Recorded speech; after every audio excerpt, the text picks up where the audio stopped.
Magandang umaga po sa inyo mga katrivia at welcome po sa aking YouTube channel. Eto na po, tayo po ang buong Luzon. Halos naghahanda o nagpe-prepare po para dito sa malakas po na bagyo na paparating. Itong bagyong si Yuan. Kaya ayan mga katrivia, malungkot po na balita. Napakalaki po ng sakop po ng bagyo sa Pilipinas.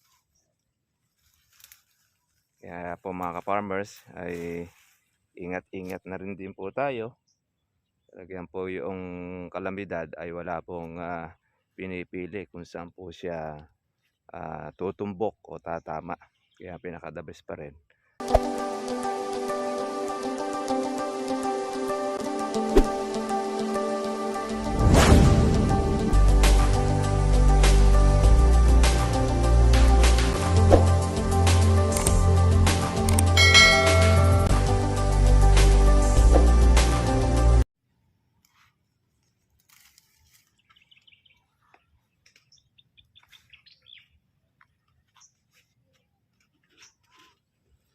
Magandang umaga po sa inyo mga katrivia at welcome po sa aking YouTube channel. Eto na po, tayo po ang buong Luzon. Halos naghahanda o nagpe-prepare po para dito sa malakas po na bagyo na paparating. Itong bagyong si Yuan. Kaya ayan mga katrivia, malungkot po na balita. Napakalaki po ng sakop po ng bagyo sa Pilipinas. Kaya po mga ka-farmers ay ingat-ingat na rin din po tayo. Talagang po yung kalamidad ay wala pong pinipili kung saan po siya tutumbok o tatama. Kaya pinaka-the best pa rin. Una-una po yung panalangin po sa taas. Kaya yun na lang po mga katrivia. Ito naman pong ating kalamansi. Ang pinakamagagawa lang po naman natin, siyempre, wala naman tayong tutukuran dito. Matibay naman po sa bagyo ang kalamansi. At yun naman po ang ating pong maaasahan na kahit na lumubog po sa baha ay hindi naman po siya mapapatay. Maliban na lamang po pagka po mag-i-stay ng matagal ang tubig, baha. Pero dito sa amin, kahit na minsan po ay ilulubog, okay lang din. Kaya lang minsan, nagiging pabor pa sa mga magkakalamansi dahil una-una, tumataas po ang presyo ng kalamansi kapag po bumabaha. Yan mga ka-farmers, ay isang hindi po magandang balita. Nahaharap po ang Pilipinas sa isang malaking krisis, lalo na itong bagyo na ito na paparating. At yan po ay nakapasok na po sa Philippine Area of Responsibility. Ang Nueva Ecija mga katribya, hindi naman po siyang direkta na tatamaan po ng ating bagyo, pero mahahagi po tayo din ng malalakas po na hangin. Maaaring signal number 2 or number 3 ang Nueva Ecija, pero ang talagang tutumbukin ng bagyo itong Aurora tsaka po ang Isabela. Ngayon ayon naman po sa forecast ay pwede naman pong magbago ang direksyon ng bagyo. Sana naman umakyat o tumaas, hindi po papunta sa Pilipinas, kundi sa mga yung dagat na lang, para wala pong masalanta mga katribya. Kaya lang, meron na rin po siyang direksyon ng bagyo kung saan po siya ay tutumbok o tatahak. Nagtatanggal po tayo mga katribya po ng ating sangang tuyo sa ating pong kalamansi. Yung pong mga bulaklak po natin, katataba. Yan po, ang ganda ng pagkabuka. Yan, kasi nami-maintain na po natin siya ng mga katribya po ng ating pang-insecticide. Ngayong patag-araw. Ito pong malalakas po na ulan, pabor po ito mga katribya po sa ating kalamansi. Dahil kapag po mayroon pong ulanan, hindi nakakaporma po ang insekto. Pero sa mangga, yan po ang pinakaayaw ng mangga. Pag nagbulaklak at umulan, ay sigurado aatakihin na po ng mga insekto. Kadalasan po mga ka-farmers po ay sira ang mangga. Kaya napakahirap po mga ka-farmers po na ang mag-alaga ng bunga ng mangga ngayon. Kaya yung industry po ng mango ay permis po mga katribya po na mataas ang presyo. Dahil nga po dyan sa pagka nagtuloy ang bunga, ang kalaban mo naman yung pungkubikong. Kahit paanong gawin po ng mga ka-farmers natin na pag-insecticide, andyan na nga po yung binabalutan na po siya ng papel, yung mga karton, papel, ay tinatamaan pa rin mga katripya. Yun. Ito mga ka-farmers po yung ating pang January. Ang buo po yung ating mga buko. Kaya meron po tayo ling aasahan na magiging harvest. Siyempre, meron din po tayong pang December at meron din po tayong pang katapusan nitong November. Pero po pwede naman natin ito mga ka-farmers po na paabutin ng December kung atin siyang palalakihin. Kaya lang, pagka pinalaki mo, marami na po tayong kasosyo.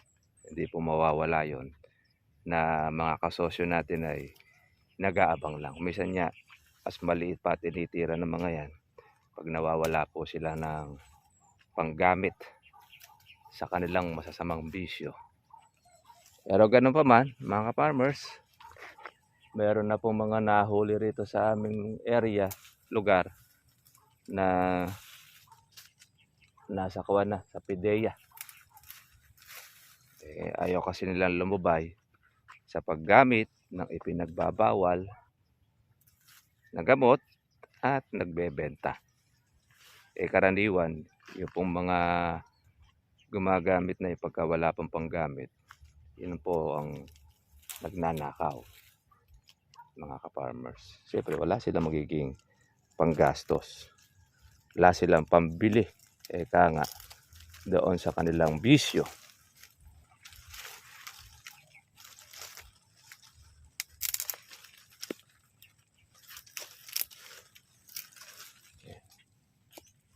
Natin ang mga tuyong sanga. Tayo ng poproning. Ano na to Itong kamay lang natin ay pwede ng pamproning. Putol-putol. Hindi na po natin siya ginugunting. O yung cutter. Pwede naman kayo mga ka-farmers po na gumamit po niyan. Yung mga cutter. Kung hindi kayo sanay dahil minsan itong mga sangang tuyo na ito ay may tinik na maliliit. Kaya ingat lang din.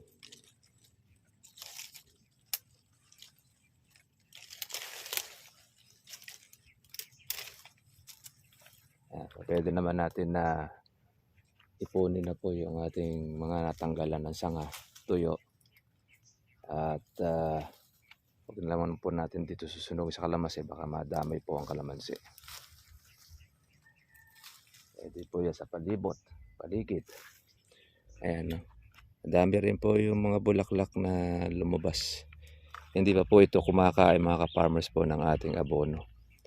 Pag ito ay kumain na, ay mas marami po ang expected natin na magiging bulaklak nito ng ating kalamansi.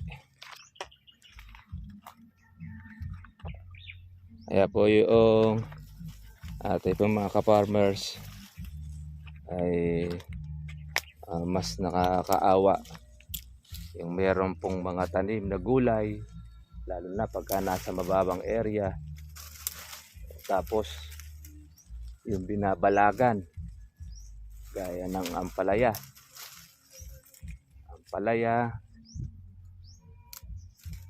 upo,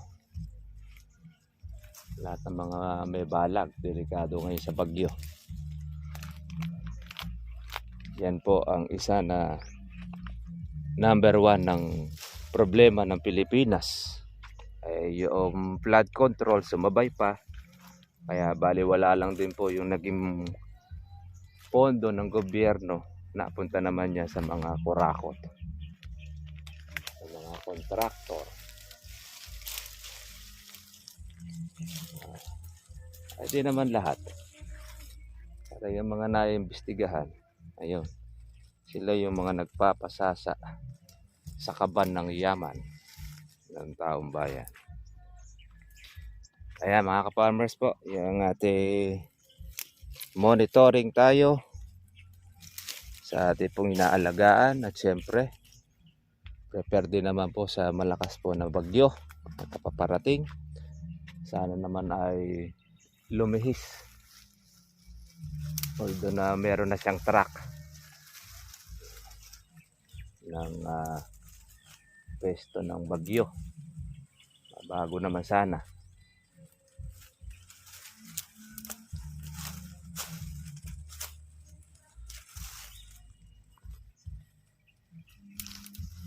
Ngayon mga katribya po ay maaraw pa. Hindi pa natin ramdam ang bagyo. Pero pagkatapos niyan, bukas na ng gabi, ayan, naasahan na po yan. Mararamdaman na po yan ng ating mga kababayan.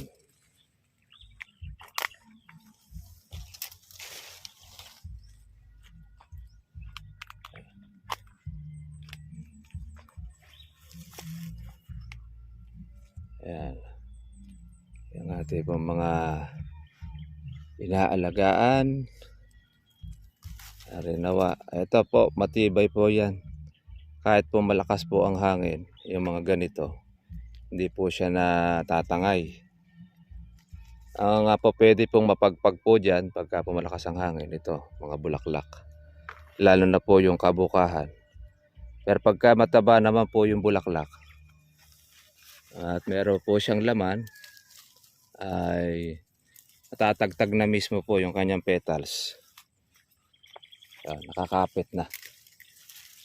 Pero pag mahina ang katawan po ng kalamansi, mga katribya, malalaglag din po ang mga buko at ang mga bunga. Pero pagka matibay naman ang kapit, hindi mo basta-basta po yan natatanggal o maialis kahit malakas po na hangin. Yan naman po ang maaasahan natin doon sa kalamansi, mga katribya.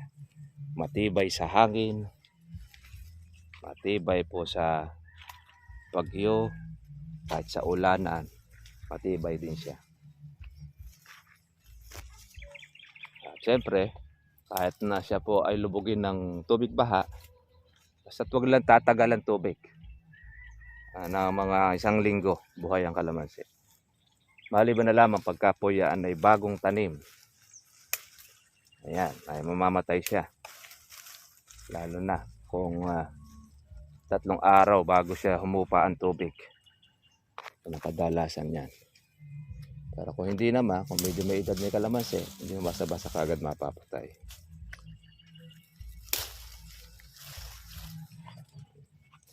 Okay mga ka-farmers, sige po, kita-kita na po tayo po bukas at stay safe na lang po tayo sa ating pong mga tahanan.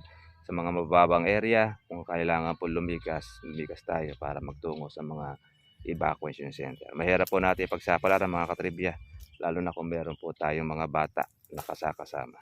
Sige mga ka-farmers po, ipanalangin natin sa taas na sana walang maraming maging pinsala itong malakas na bagyong itong si Yuan. God bless sa inyo lahat mga katribya, bye bye.